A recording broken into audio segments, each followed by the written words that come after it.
Welcome to Living Life, the show that allows you to pursue things that make you happy, curious, and keep you open-minded.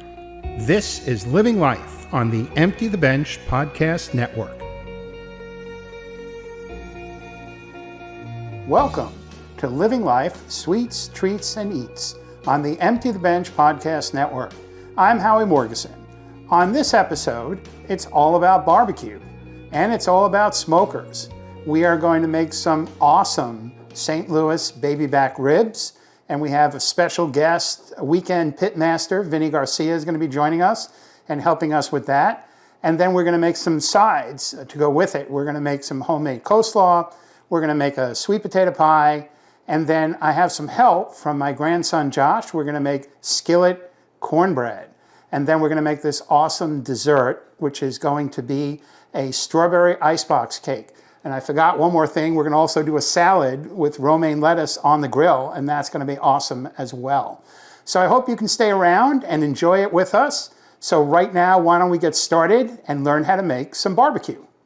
So I said I would bring a surprise along with me today, and we're going to be doing barbecue. So I brought an expert along with me. So Vinny Garcia, the gentleman you see here, been a friend of the family for years, and he is our expert on smoking, everything smoking. So, Vinny, tell us a little bit about you and the types of things you've done with barbecue. When it comes to barbecue, I just enjoy meat. I think everybody likes meat, and smoking was something that a friend of mine got me into a couple of years ago. I started with an upright Brinkmann smoker. The only problem that I had with that is that you'd have to add the smoke chips every 10 minutes, 20 minutes, and it's like, not acceptable. I don't takes all the fun out of it. Takes all the fun out of it because you have to stick around. You have to really watch it. I bought a pellet smoker. That's where we're going to be doing these wonderful baby back ribs tomorrow morning. And we're going to prep them today. I also, when I retired 2 years ago, my wife bought me a Kamado. We're going to look at that tomorrow. Just different types of smokers. You can use 55-gallon drums. I got a friend that makes smokers out of 55-gallon drums, but we're going to use what my buddy calls the easy bake oven. It's nice and simple. It's a great way for anybody to get started. If you don't know if you want to smoke, that's the way to do it. It uses these little pellets. You set it and you forget it. That's why he calls it the easy bake oven. We've done a couple of competitions with it a couple of years ago. You know, a bunch of my buddies from the police department and the media, we had a nice little outing for charity, and we unfortunately lost because it was a popularity contest, but we're going to make those ribs today. I picked baby backs because they cook quickly. We're going to do what we call a 2-2-1 method. We're going to prep them today. Prepping, just going to take some excess fat off. You can see it. There's something on the back that I'm going to show you. It's called silverback. It helps to remove that. It makes it easier to get the seasoning that I'm going to be putting on this, my rub, into the meat. I let them marinate overnight, and then tomorrow when we come back, we're going to throw them on there. They'll go on the smoke for 2 hours. When we take them off, we're going to wrap them in foil, put them back on, and then we're going to finish them up, and they're going to be incredible. So where can people go to buy it? Do you have to go to a specialty store, or can you pick it up at the supermarket? Where could you pick this stuff up? Baby backs you can pick up anywhere. You know, these I got at Lidl. They happen to be on sale. They were $2.99 a pound, which is a great deal. I've also gotten them at Costco, Stu Leonard's, just about anywhere that sells regular meat. If you want to go to a regular butcher, they have it too. They're going to charge you more. A couple of years ago, my boys for my birthday bought me wild boar, and I did wild boar ribs. I've also done wild boar bacon, which is basically just pork belly that we've cured in the house, and I finished it up on the smoker. And it's fun because you can experiment. We've done brisket, we've done chicken, ribs. We decided to do today because it's easy. You know, these will be done in about 5 hours. A brisket, it would be dark if we were doing a brisket because we'd be here at about 4 or 5 in the morning and not eating until 6 o'clock the next day. So this is easy. The way I'm going to prepare it is pretty much idiot proof. Trust me, from experience, I know. But here we're going to prep. We got, one of the tools, nice big cutting board. This is a custom made cutting board to my specs. It's heavy, but it's the perfect size. It'll hold a full rack of ribs easy. This isn't a big rack. We're starting with a nice small one. But just trimming excess fat, Nice sharp knife is very, very important when it comes to barbecue. I prefer the Japanese blades. To me, they're sharper than anything.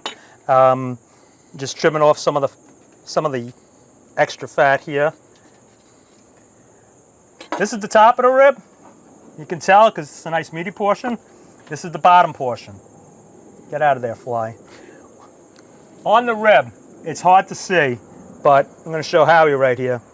There's something called a silverback. You can actually see that shine. We want to take that off.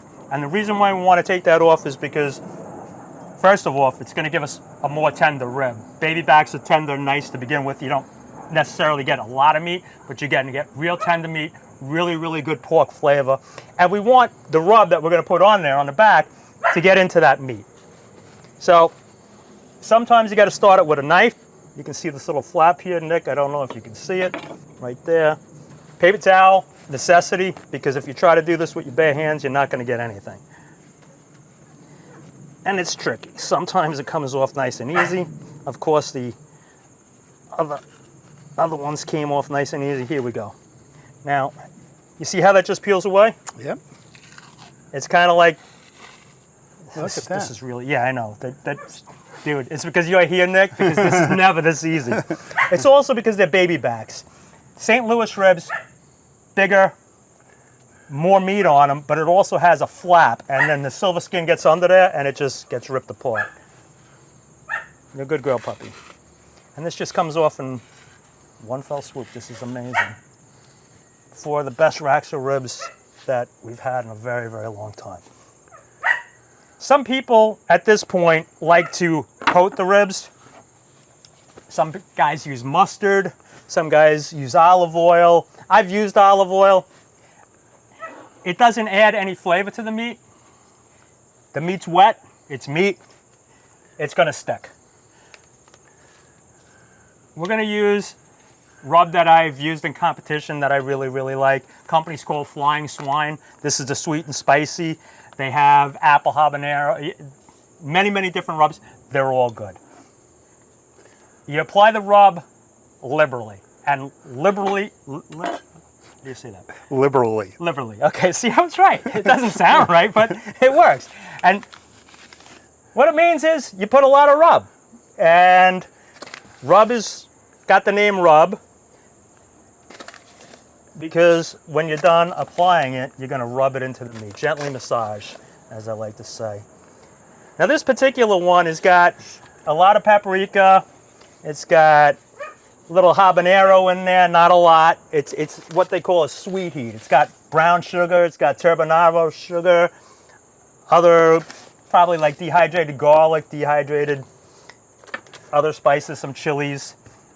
A lot of people do make their own rub. I used to, but I found that I can't make a rub as good as this. Both sides. This is why we took the silverback off. Now, you know, you could actually see the meat, and by applying a lot of rub, you're going to get deep into that meat because we're going to let this sit overnight before we put it on the smoker tomorrow. I usually do this in the kitchen, doing it out here. The only problem is I'm not close to the sink and my hands get all filled with rub, but it's fine. And that's it. Because when we put these on the smoker tomorrow, for the first couple of hours, the smoke will get deep into the meat. After about 3 hours, smoke doesn't penetrate the meat anymore. It's already there. Got it. So that's why we put a lot on now. After a couple hours tomorrow, when we take them off and we wrap them in the foil to help them steam, we add a little bit more rub and some other goodies that I So like what to happens throw on there. next? So we've done the rub. Next here, the rub, we took the silverback off. This is the prep. This is when I'm making ribs on a Saturday. This is what I do Friday afternoon, Friday evening. Okay. And Then they go, I like a nice big bag because what I try to do is I'll put 2 racks in a 2.5 gallon Ziploc bag. Then they go in the fridge overnight. So this just goes, of course I already had it open. Throw it back in there. And you'll see in the morning when we take these out, a lot of liquid will come out because there is a little bit of salt in these ribs. I had a heart attack last year, so I cut out a lot of salt because of high blood pressure. This particular rub has a little bit in it. I have a whole bunch of rubs that I use on my briskets that I've done on ribs. Can get them no salt, can get them no sugar. Doesn't mean I'm not gonna continue to smoke meat. There's no way. Like I said, it's fun. Yeah, it is. It is. So you've seen the preparation of the meat. Next, we're going to take a look at this arsenal of smokers that Vinny has and learn a bit more. So we'll be right back. All right, so we're back in Vinny's backyard with Vinny, and we have the smoker that we're going to use today and the ribs that we worked on yesterday. So Vinny, why don't you take us through the smoker and the ribs? Well, good morning. Glad we're back. We prepped the ribs yesterday. We took the silverback off. We hit them with our rub, stuck them in the fridge overnight. We took them off this morning. We were at about 10:30. We want to get these done, within about 5-6 hours. So they just went on the grill. They've been on about 10 minutes. This happens to be a Z Grill pellet grill. Pellet grill is great for a beginner. Purists will call it an easy bake oven because literally you set it and forget it. You turn it on, set it up to 225 degrees, and you can walk away. This is filled with about 15, 16 pounds of these wood pellets. They're compressed sawdust that they cold compress to make little pellet form. This happens to be cherry and pork. Always beautiful, beautiful. Fruit woods. I was just adding some in there. So now, these are set to go. Every half hour today, I like to spritz the ribs so that they don't dry out. It also helps the rub give it a nice crust. Today I'm using a little bit of cran raspberry juice, ocean spray, with a little bit of orange juice. And every half hour or so, I'm gonna come out here and I'm just gonna, I got it on stream. There we go. I'm gonna do that every half hour or so. In 2 hours when you guys come back, we're gonna take, oh, wow, that smells good. You smell that? That actually smells delicious. I'm ready to, yeah, that's good. Add a little vodka and you have a drink. In 2 hours, we're gonna take them off. I got the heavy duty foil already wrapped up. We tent them, we wrap them really, really tight, and then we're gonna throw them back on and it'll help steam them. So for now, we're done. All right, looking forward to that. All right, now we're on to the King Kong of smokers. So Vinny, why don't you take us through this monster over here? This is another type of smoker. It is what they call a Kamado Grill. Kamado is an ancient Japanese vessel for cooking. It is cast ceramic. It weighs a ton. It's got wheels. We built it here. It's staying here because I can't move it. It weighs about 225, 250 pounds. It uses hardwood charcoal. So it could either be a grill or it's very, very versatile. I can bake in this. I can also slow cook. I like using the pellet grill because I can walk away from it, set it and forget it. This takes a little bit more experience. It's fun to use, but it's a little more difficult to prepare. To set it up as a smoker, I'll throw my wood in there, or my charcoal, and then I will add chunks of hardwood.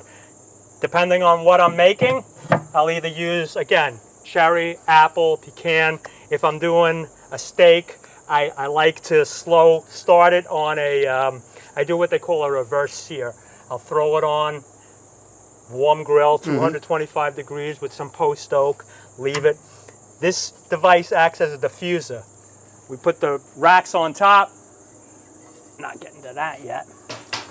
And then we lay our meat on, and then we regulate the temperature with these two.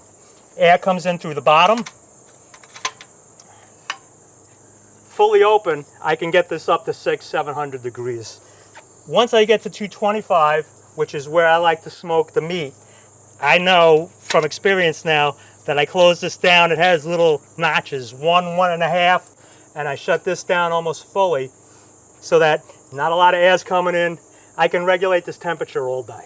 As long as I have charcoal in here, I can keep this at 225 for 12, 14, 16.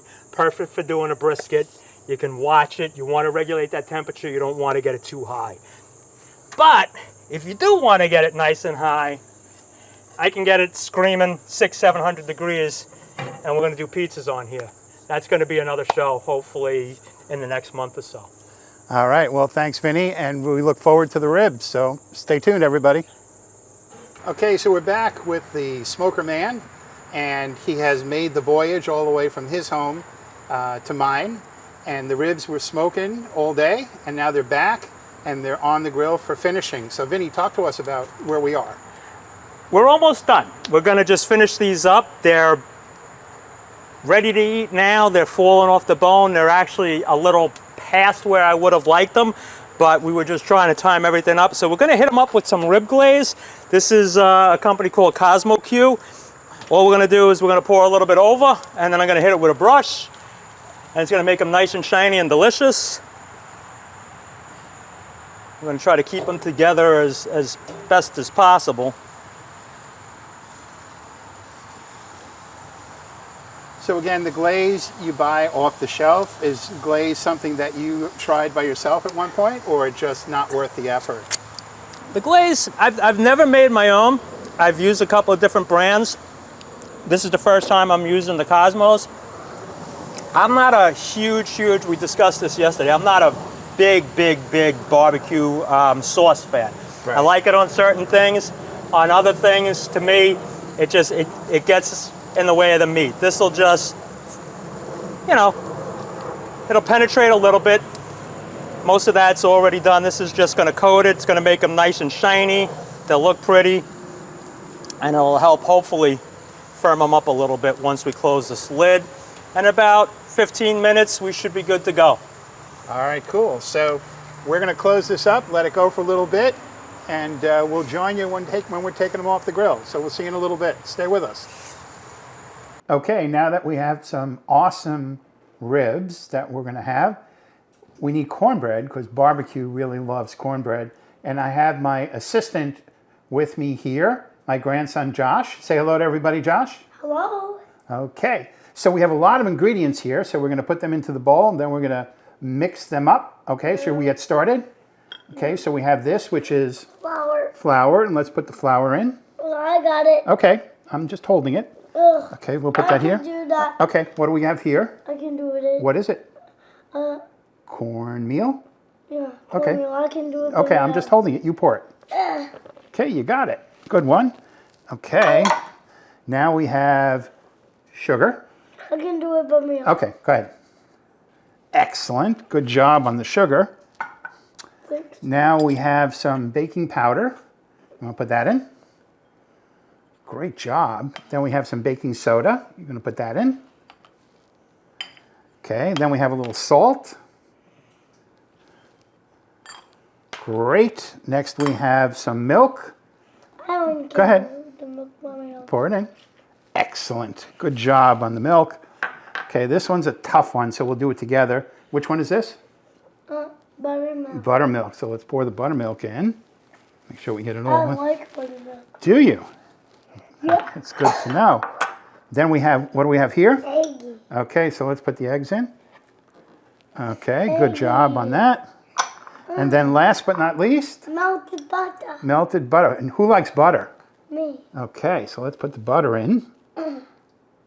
Okay, good job. So now we have your spoon.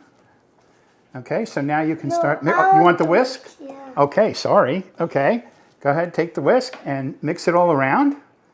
Go ahead, don't be afraid, get in there. So what we're going to do now is we're going to mix all of this together into a cornbread batter. And then once we have it mixed up, we're going to put it in a hot oven in a cast iron skillet. And it's going to cook for about 35 to 40 minutes and then cool for about 10 or 15. And then we're going to come back and we're going to try some cornbread. So Josh, look right in the camera and say, come back and taste some cornbread. Come back and taste some cornbread. All right, we'll see you then. Do it, Papa. You ready? Yeah. Okay. Do it. Here we go. Do it. Okay. All right, Josh, so look what we have here. It's the finished cornbread. So if you remember, we mixed up the batter with all the ingredients, right? Yeah. And then what I did is, this is a cast iron skillet. It's a special type of pan. We put it in the oven and we let it preheat, and it got screaming hot, right? So it's very careful that you don't touch it. We took it out of the oven. We poured some butter in it first, and then we took the batter, we poured it in, right? And then we put it in the oven and we let it bake for about 35 minutes. And look at that. How does that look? Good. It looks great. So should we try some? Okay, so I'm going to hold this pan. I need to wait, but I need to wait a minute. Okay, here we go. I'm going to take a piece out. But I need to wait a minute before it's hot. No, I'm going to try it. It is warm, so it's not hot. So let's show everybody how great it looks. That's really nice cornbread. Yeah. So it's a little warm, but you can try it. Try it over here. It's cooler over there. Here, you want to take a bite? Here, you want me to try it? Not too hot. You can try it. Go ahead. It's really good. You I sure? want a slice. You want your own slice? Okay. Okay, not a problem. We can do that. Thanks. Here is your slice right there. You want to try it? It's still hot. No, it's not. It's just warm. I promise. Here, just take a bite. Tell me what you think. Is that yummy? No. You want, here, take another bite. Go ahead, try it. Is that yummy in your tummy? No. So should everybody go out and try to make some cornbread? Yeah. All right, so tell everybody, say you should really try this. It's really good. This is where we try this. And take it from me, I'm the master baker. Yeah. Go ahead, say it. You should take it from me. I'm the Master Baker. You are. So from Josh and I, thank you very much for joining us in cornbread. And now we'll go on to the next side dish. Say bye-bye. Bye-bye. Okay, go ahead. Let's finish our cornbread. Yeah. Let's do it. That's all. Okay, I'll take mine. Thank you. You're welcome. All right, so we're going to stick with our theme of barbecue.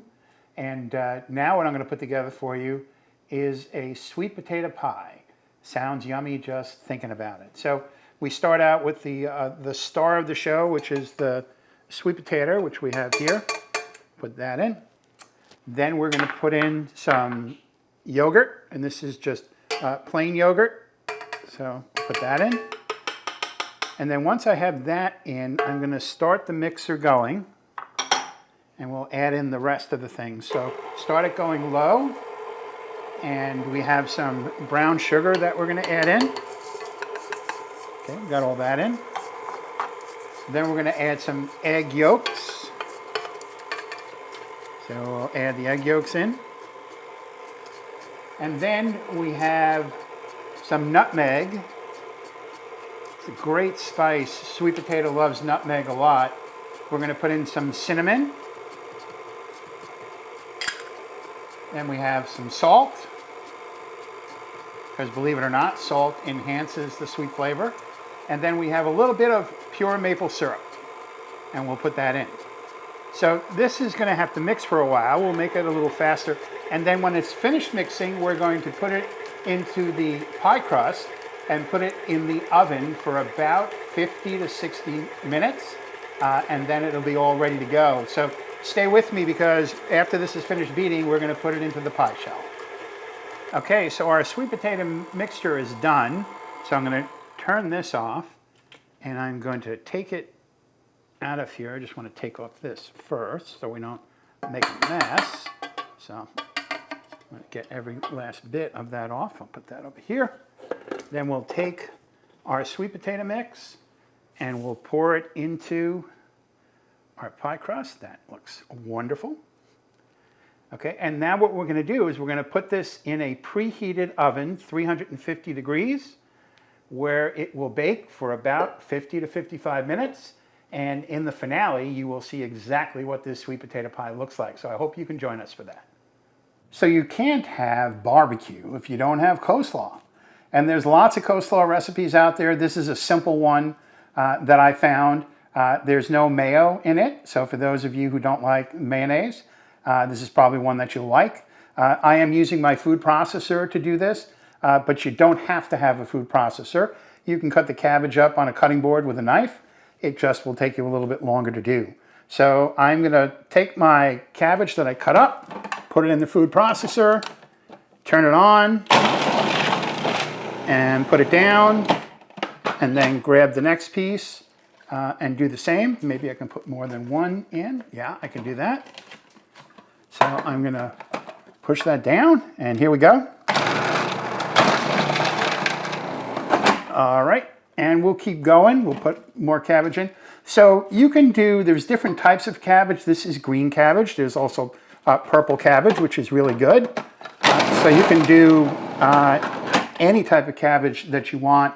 You can also do carrot slaw. Now we're putting carrots in here, but if you wanted to do a slaw just with carrots in it, that's pretty cool as well. So I'll keep grinding the cabbage here, and then when we're finished with that, we'll move to the next step.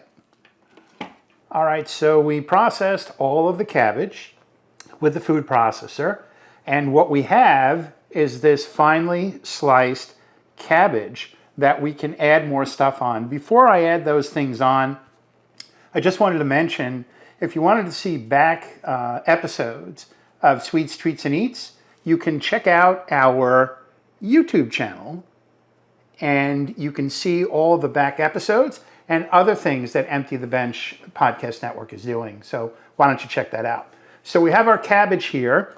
I diced up some onion. I grated some carrot, and I diced up some celery. And so what I'm going to do is I'm going to take those and I'm going to empty those into here. Grated carrot and our diced celery. And what I'm going to do is just mix it up. And after I get it all mixed up, the next thing we're going to do is we're going to make this great no mayo vinegar-based dressing to go with it. So stay with us. We'll be right back and show you how to do that. Okay, so we put our vegetables together for the coleslaw, and you can see that over here. Now we have to put a dressing together. And it's a simple dressing. It's there's no mayo in it. There's a couple of ingredients. So I have some white vinegar right here. Then I have some vegetable oil right there. Okay. Now I have the sugar, which I'll put in over there.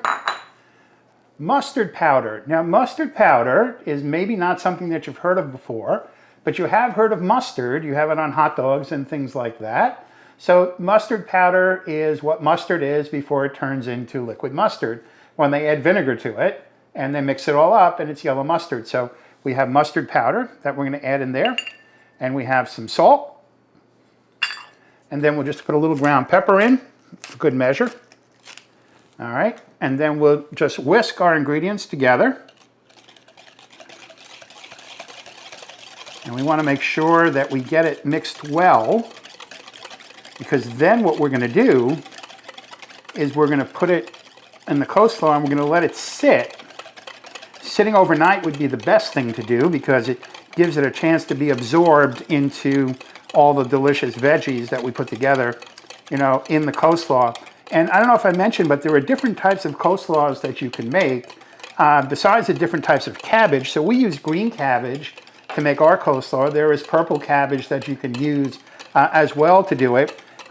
You can use carrots, and you can make carrot slaw, which is also something that I've seen, which is really good. So you can experiment with it. Also, most coleslaws have a mayonnaise-based dressing, which is a white type of dressing, and there are a lot of people that don't like mayonnaise. So we put this vinegar-based dressing we have here. So this is looking pretty good. So now what I'm going to do is I'm going to take the dressing, I'm going to bring our coleslaw back in over here, and then what I'm going to do is pour our dressing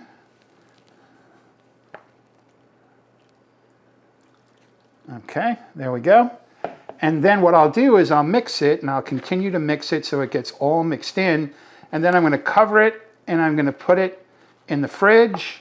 You want to do it for at least 4 hours, but if you can do it overnight, that would be much better. And then when you serve it, you're going to have just this delicious coleslaw. with this really nice vinegar dressing. So I hope you do try it out. Okay, so with all those rich foods that we're working on today, there had to be room for a salad, but we're going to grill it, right? Because that's what you do with salad. So I have some romaine, some mini romaine heads, and cut them in half. And what I'm going to do is I have the barbecue all warmed up to a medium heat. And what I'm going to do is take the lettuce, put it on the grill, and I'm going to cook them for about 3 minutes on each side. And then when they're done, I'm going to take them off and take them inside, and I will dress them with a dressing that I made up, which will be below in the recipe section of YouTube. And then I'm going to crumble some blue cheese on top of it, and then we'll serve it as part of the finale. So stay tuned. All right, so my assistant is back with me, Josh, my grandson. Say hello to everybody, Josh. Hello. Okay, great. So now what are we going to make for those nice people? Strawberry icebox cake. Yes, we are. So icebox cakes have been around for quite a long time, and it's a no-bake cake, which means we don't have to put it in the oven. We put it in the refrigerator, and then overnight it turns into this yummy cake. In the past, it was made with chocolate wafers and whipped cream, but over the years, there have been different versions of it, and we're making the strawberry version because Josh loves strawberries, right? Okay, so to get started, we have some whipped cream that you can see here. And the whipped cream we made a little while ago. In a previous episode, we made whipped cream, so you can go back to that if you want to see it. So we're going to start out by taking a little whipped cream here and put it on the bottom, and take your special tool that you have. And then we want to spread it out in the pan. So go ahead, spread it out. Good job. Can I help too? Or do we both do it? Okay, so put it all over the bottom. Here. You're doing a good job. I'm going to get a little more whipped cream that we can put down there, okay? Go ahead. Keep spreading it out. Okay, good job. I'm going to put some over here. Let's turn it, and we'll put some over here and over there. Okay, good job. Okay, so now we have the whipped cream, so let's put this down for a second. That's okay. Take this right here, go like that, and presto, it's gone. Okay? Now we have, what are these? Graham crackers. Graham crackers. So you want to help me with this? Yeah. Okay, so let's put it right down against the side. Go ahead, let it go.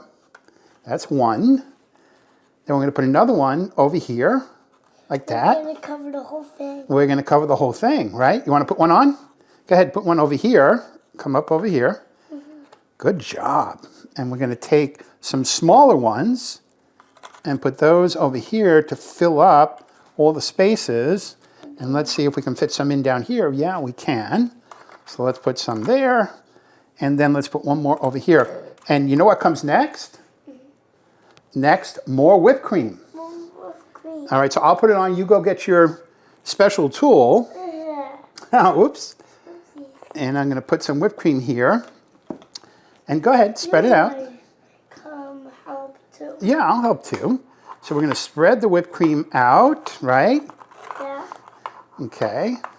So I'll turn it to make it easier, and I'll put some over here. I'm doing it. Okay. I'm on that side. Go ahead, and I'll work over here. Look at this. This is pretty cool, isn't it? Yeah. I think we need some more whipped cream. What do you think? Yeah. Okay. So I'm going to put some over here, and we're going to spread it out. Okay, I'm going to come over here and do that. I want to do the whole space. Yeah. Let's get it all filled up. You okay? Yeah. Okay. So let's put it over there. I'm still doing that. Okay, and I'm just going to spread it out so we can move to the next step. You know what the next step is? Josh, you know what the next step is after the whipped cream here? Mm-hmm. We're going to put on some strawberries. Mm-hmm. Okay, so you want to do that? Mm-hmm. Okay, so here, take some strawberries, and you take them one at a time, and you just lay them down. See that? Okay, go ahead. You put some strawberries on. Good job. So we're going to keep putting strawberries on here, and we're going to finish this layer, and then we're going to do one more layer, right, Josh? And then when we're done with that, we're going to put some strawberries on the top, and then it's going to go in the refrigerator. And then at the end, we're going to taste it, and it's going to be what? Yummy. Yummy. So look at the camera and say, stay with us. We'll be right back. Stay with us. We'll be right back. Good. Okay, Josh, so look how great this came out. Yeah. We put the different layers with the graham crackers and the whipped cream, and we put the strawberries on the top for decoration. Yeah, decorations. It looks good enough to eat. Yeah. Should we try it? Yeah. Okay, so let me cut out a little piece for us here. Are you sure you got it? I'm sure I got it. Okay, so let's... Get that piece. Okay, look at that. Wow. Doesn't that look great? That does look great. Okay, you want to try it? Yeah. Okay, so let me cut a piece. Here you go. Take the fork. Thanks. Try it. Tell me what you think. Yummy. Yeah? Should I try it? Oh, it looked like you're enjoying that. Let's see if I can get a little piece here. You did a really good job on this. Fist pump? Thanks. Tell everybody they should try it because it's very yummy. You should try it when it's very yummy. So Josh and I will continue to eat this, but when we get to the finale, which is coming up, we will show you this and all the other things we put together. So stay with us. So here's where it all comes together. We've spent the last 2 days putting this awesome barbecue feast together for you with our pitmaster extraordinaire, Vinny Garcia, who joined us.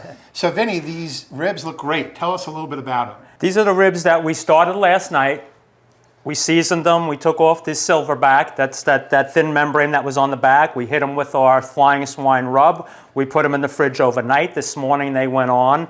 They stayed on smoke for about 2 hours. Then they were taken off. They were wrapped in foil with a little bit of hot honey, some butter, and a little bit more rub.